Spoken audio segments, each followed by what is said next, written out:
सबसे सटीक विश्वसनीय तरीके से जिम्मेदारी निभाना, निडर हो आपके लिए सिस्टम से भिड़ जाना, आपके हर मुद्दे को मजबूती से उठाना, खबर को सिर्फ बताना नहीं उसकी तह तक जाना।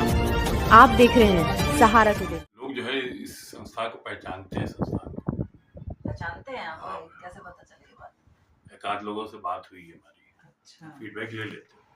कानपुर की मनोरोग विशेषज्ञ और कानपुर में लोगों के लिए एक राहत की सांस लेने वाले और जो है लोगों की मदद करने वाले और मनोरोग में अच्छा स्थान पाने वाले डॉक्टर इरा त्रिपाठी आज यहाँ हैं।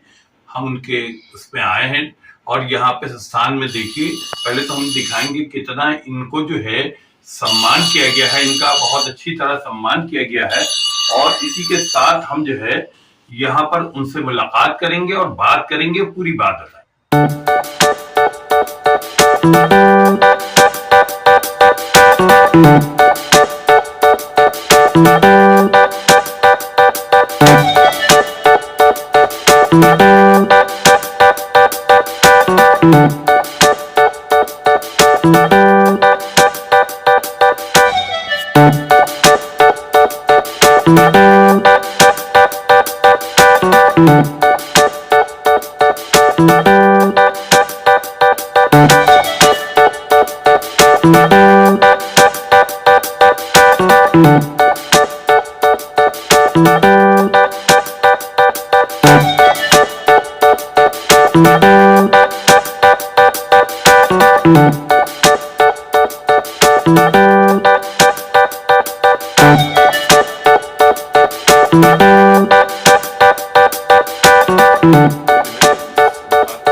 आपका पूरा? मेरा नाम डॉक्टर इरा त्रिपाठी है। आप मनोरोग विशेषज्ञ कैसे कहला? मैं मनोरोग विशेषज्ञ हूँ। मेरा काम है क्लिनिकल साइकोलॉजिस्ट का। जैसे किसी की बोन फ्रैक्चर हो जाती है तो उसको दो डॉक्टर मिलकर के देखते हैं, एक आर्थोपैडिक, एक फिजियोथेरेपिस्ट। आर्थोपैडिक मेडिसिन देता है और फिजियोथेरेपी प्लास्टर करता है, तो दोनों की ही ज़रूरत रहती है, यानी बोथ आर कंपलसरी। उसी तरीके से मनोरोग में भी दो तरीके के डॉक्टर देखते हैं। एक डॉक्टर होता है साइकियाट्रिस्ट जो आपको मेडिसिन देता है, और एक डॉक्टर होता है क्लिनिकल साइकोलॉजिस्ट जो साइकोथेरेपी करता है। वही हमारा काम है। तो ये जो साइकोथेरेपी और ये जो दो प्रकार बताए हैं, इसमें क्या अंतर है? पहली वाला क्या क्या होता है? पहली बार का देखिए, जो मेडिसिन है, मेडिसिन का काम होता है जब कोई भी मरीज को घबराहट और बेचैनी होती है, यानी किसी भी मानसिक रोग से सफर कर रहा होता है, तो उसकी सब्स्टिट्यूट मेडिसिन दी जाती है ताकि उसकी घबराहट बेचैनी कम हो सके। दूसरे वाले का जो काम होता है साइकोथेरेपी, क्योंकि कोई भी मरीज जब किसी प्रकार की मानसिक बीमारी में जाता है तो उसके व्यवहार में चेंजेस आने लगते हैं, उसके बिहेवियर में चेंजेस आने लगते हैं, वो जीवन शैली को जीने का तरीका ही उसको गड़बड़ हो जाता है, सही कोप अप नहीं कर पाता अपनी लाइफ में। तो अगर उसको मेडिसिन दे दी जाए और उसके बाद से उसको घर में बैठा लिया जाए तो वो अपनी जीवन जीने की शैली को कैसे समझ पाएगा। उसी जीवन जीने की शैली को हम बताते हैं उसको, वो अपनी जिंदगी से प्यार करने लग जाए, वो पहले की तरह ठीक हो जाए। क्योंकि जब इसमें पेशेंट आता है तब उसको किसी काम में मन नहीं लगता है, किसी से बात नहीं कर पाता है, गुमसुम सा पड़ा रहता है। ऐसी कई सारी बीमारियां हैं, जैसे बार बार में हाथ धुलने लग जाता है, काला कुंडी चेक करने लग जाता है। इस तरीके की थेरेपी से इसको ठीक किया जा सकता है। लेकिन ये आप सोचे कि ये दवाई खा ले और बिल्कुल ठीक हो जाए, ऐसा नहीं, दोनों ही जरूरी होता है। ये जो थेरेपी है आपकी, ये किस तरह से क्या करते हैं इसमें? देखिए, आजकल थेरेपी के कई सारे इक्विपमेंट मार्केट में आ चुके हैं, जैसे आरटीएमएस है और भी कई सारी हैं।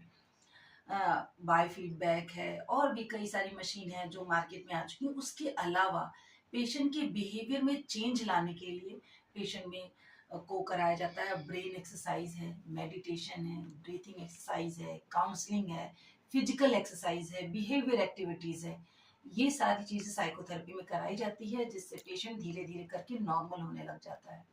जैसे भी अपने बाप शुरू में कहा था, आरटीएस क्या बताया था आपने? आरटीएमएस। आरटीएमएस। हाँ, ये आरटीएमएस क्या कोई मशीन वगैरह? हाँ, ये बड़ी मशीन होती है जो पेशेंट के ब्रेन में लगाई जाती है।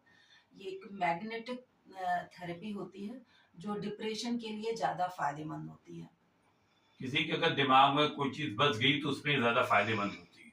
हाँ, नहीं, जब डिप्रेशन में मेजर डिप्रेशन की तरफ पेशेंट जाता है तो उसको सुसाइडियल थॉट्स बहुत ज्यादा आते हैं और कई बार वो सुसाइड अटेम्प्ट कर चुका होता है। तो ऐसे में ये आरटीएमएस है। उसके अलावा ईटीसी भी लगाई जाती है, जिसे आप लोग इलेक्ट्रिक शॉक कहते हैं, और ये थेरेपी होती है, इससे घबराने की जरूरत नहीं है।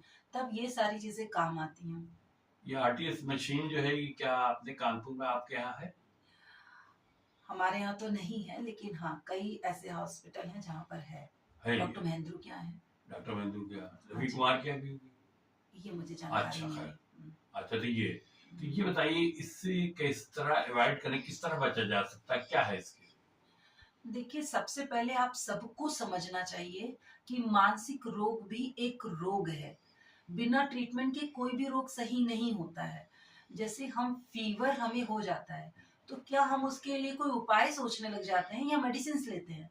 उसके लिए मेडिसिन लेते हैं। तो मानसिक रोग के लिए भी हमें ट्रीटमेंट ही लेना पड़ता है। हाँ, शुरुआती लक्षणों को जानना जरूरी होता है। शुरुआती लक्षण क्या होते हैं कि धीरे देखिए, शुरुआती लक्षणों में बहुत सारे लोग कहते हैं तो मेरे भी सिम्टम्स हैं कि किसी काम में मन नहीं लग रहा है, किसी से बात करने का मन नहीं कर रहा है, बड़ी उलझन बेचैनी, घबराहट। मैं भी तो बहुत साफ सफाई करती हूँ। हाँ, ये टाइमिंग के लिए हो सकता है, लेकिन अब कंटिन्यूअस ये 1 हफ्ता 2 हफ्ता बना रहता है तो आपको जरूर डॉक्टर से कंसल्ट करना चाहिए।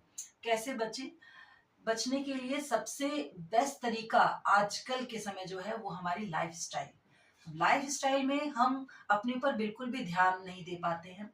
हम ना तो कभी हमारे पास वक्त नहीं रहता है सिंपल एक्सरसाइज करने का। लोग कहते हैं नहीं मैडम, एक्सरसाइज तो हम इतना काम कर लेते हैं ना, हमारी बॉडी खुद ही एक्सरसाइज कर लेती है। लेकिन एक्सरसाइज 2 तरीके की होती है, जो आपकी बॉडी वर्क करती है वो, और दूसरा होता है सिस्टमाइज। आप जब एक्सरसाइज करते हैं तो आप सिस्टमाइज तरीके से करते हैं, इसीलिए डॉक्टर कहता है वॉक करिए। वॉक सिस्टमाइज, आप कितने कदम चल रहे हैं और एक रेगुलर वे और रूटीन में काम कर रहे हैं। मोबाइल एडिक्शन है, रात रात भर जग के मोबाइल देखना, वेब सीरीज देखना, अल्कोहल लेना, डाइट अच्छी नहीं लेना, सुबह का नाश्ता स्किप करना, इन सबको अगर आप ये सारी लाइफस्टाइल है। अगर हम ये लाइफस्टाइल हमारी खराब है तो हम मानसिक रोग की तरफ तेजी से बढ़ते हैं। तो जो आपने कहा जैसे बचा, इससे आप बचें। सही रूटीन रखें, सही दिनचर्या रखें, नियम से सोएं, नियम से जागें, डेली एक्सरसाइज करें। 5 मिनट के लिए एक्सरसाइज करें, लेकिन डेली एक्सरसाइज करें। हंसते रहें, मुस्कुराते रहें, गलतियां होने पर गिल्ट फील ज्यादा ना करें, दोस्तों से मिलें। जैसे डॉक्टर साहब होता है कि फैमिली के जो मेंबर होते हैं वो अमूमन मनोरोग वाले को मनोरोग नहीं मानते हैं, उसको मरीज नहीं मानते हैं। ऐसा भी होता है कि कहते हैं बस इनका दिमाग खराब हो गया, कोई नहीं बिलावजी के लिए, क्या ऐसा कुछ भी? हाँ जी, ज्यादातर फैमिली वाले लोग कहते हैं नाटक कर रहा है, हाँ। जिद्दी है, बदतमीज हो गया है। लेकिन भाई मैं सबसे कहना चाहती हूँ, मानसिक रोग एक रोग है। हाँ। जैसे फीवर के सिम्टम्स होते हैं बॉडी टेम्परेचर का बढ़ जाना, उसी तरीके से मानसिक रोग के यही सिम्टम्स होते हैं। मानसिक रोग जैसे जैसे गंभीर होता जाता है, इसके सिम्टम्स और बढ़ते जाते हैं, जैसे कि हेलुसिनेशन होना, डिल्यूजन होना, सस्पिशियसनेस होना, यानी कि कोई है भी नहीं तभी उसको दिख रहा है, अकेले में हंसना, बुदबुदाना, या कोई भी शक करना कि लोग मेरे पीछे पड़े हुए हैं, लोग मुझे मार रहे हैं। तो ये उसके सिम्टम्स हैं, उनको डॉक्टर से कंसल्ट करना चाहिए। और सबसे बड़ी बात है, परिवार को सबसे पहले समझना चाहिए। और मैं एक बात और कहना चाहती हूँ, हमारे थोड़ी सी दुर्भाग्य की बात है कि मेंटल हेल्थ की अवेयरनेस अभी इंडिया में उतनी नहीं हुई है जितनी होनी चाहिए। सरकार काफी कुछ काम कर रही है, लेकिन अभी इतनी अवेयरनेस एक आम जनता के पास नहीं है। तो ये अवेयरनेस होना जरूरी है। ये बताइए कि ये जो मनोरोग है, ये इसका जैसे कि चाल जो होती है उससे भी कोई संबंध होता है क्या? हाँ, जब मनोरोग होता है तो हम लोग एक एग्जामिन करते हैं, एमएससी जैसे उसको कहते हैं, मेंटल स्टेटस एग्जामिनेशन। उसमें हम यही देखते हैं कि पेशेंट क्या चाल है, उसका क्या बॉडी का बिहेवियर है, कोई कट तो नहीं लगा है क्या, कैसे देख रहा है वो, उसकी मेमोरी क्या है, कितना हाइजीनिक है। तो इन सारी चीजों में फर्क जरूर आता है, क्योंकि पेशेंट नहाना नहीं चाहता है, अपने नेल कट नहीं करना चाहता है, कोई भी उसका रूटीन नहीं होता है, उसकी चाल बदल जाती है क्योंकि वो थोड़ा लेजीनेस हो जाता है। तो ये सारी चीजें वाकई में देखी जाती हैं। अंत में बताइए कि सावधानी इसमें कुछ होती है क्या, रखनी चाहिए कुछ? हाँ, सावधानी ये रखनी चाहिए कि अगर आपके पारिवारिक इतिहास में कोई भी मानसिक रोग का पेशेंट रह चुका है जिसका ट्रीटमेंट चल चुका है, तो आगे ऐसा ना हो, समय समय पर डॉक्टर से कंसल्ट करते रहना चाहिए, अच्छे हेल्दी एनवायरनमेंट में रहना चाहिए। क्योंकि हम सालाना अपनी शारीरिक जांच तो कराते हैं, मानसिक जांच नहीं कराते हैं। तो मानसिक जांच भी कराना चाहिए, हेल्दी एनवायरनमेंट में रहना चाहिए और खूब हंसते मुस्कुराते आपके रहिए। इंस्टीट्यूशन में क्या क्या उपलब्ध है?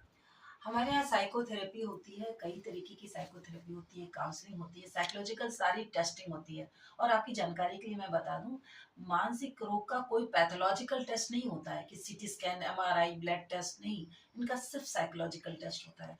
बहुत बार लोग सोचते हैं कि मानसिक रोग हमारे ब्रेन से कनेक्टेड है, और इसीलिए अगर डॉक्टर उनसे कहता है कि जाइए एक सीटी स्कैन करा लीजिए, तो कल चले जाते हैं और सीटी स्कैन नॉर्मल आता है। तो उसके लिए साइकोलॉजिकल ही टेस्ट किए जाते हैं, जो कि एक क्लिनिकल साइकोलॉजिस्ट ही ये कर ऑथराइज्ड है। सकता है।